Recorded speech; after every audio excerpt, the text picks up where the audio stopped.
یہ دن اپنی اہمیت اور کائنات پر اپنے اثر کے اعتبار سے ایسا دن ہے کہ اگر ہماری آنکھوں کے سامنے سے پردہ ہٹ جائے اور ہم حقائق عالم کو دیکھنے لگے تو ہم دیکھیں گے کہ کائنات کا ذرہ ذرہ غم فاطمہ میں رو رہا ہے۔ یہ ایسا دن ہے۔ کیوں ایسا ہے؟ اس لیے کہ فاطمہ حسین ابن علی کی بھی ماں کا نام ہے۔ فاطمہ کوئی معمولی ہستی نہیں ہے۔ فاطمہ صرف بنت رسول نہیں ہے۔ اگر آپ کہیں بنت رسول تو فاطمہ کی زندگی کا یہ ایک پہلو ہے۔ اگر آپ کہیں زوجہ علی تو یہ ایک پہلو ہے۔ اگر آپ کہیں مادر حسنین تو یہ ایک پہلو ہے۔ حقیقت یہ ہے کہ اصحاب کسا میں جس طرح سے نبی پاک صلی اللہ علیہ وآلہ وسلم خود تمام عالم کی تخلیق کی وجہ ہے، اسی طرح سے وجہ تخلیق عالم فاطمہ الزہرا بھی ہے۔ عالم کی تخلیق کی وجہ فاطمہ الزہرا ہے۔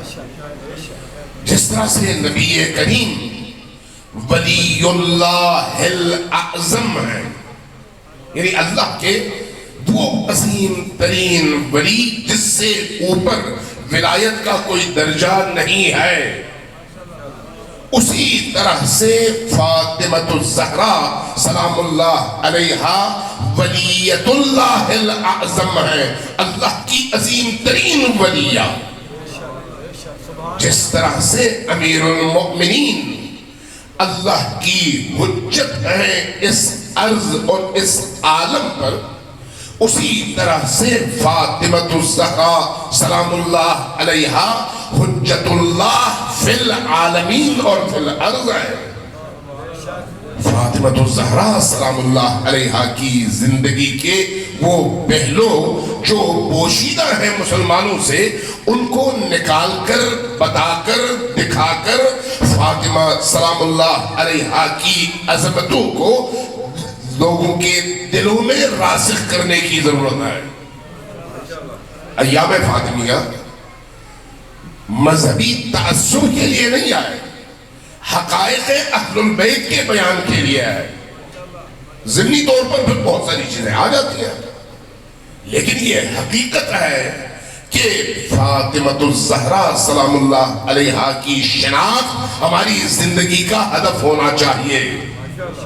ہماری زندگی کا ہدف، اگر ہم نے فاطمہ کو پہچان لیا تو ہم نے خدا کو پہچان لیا۔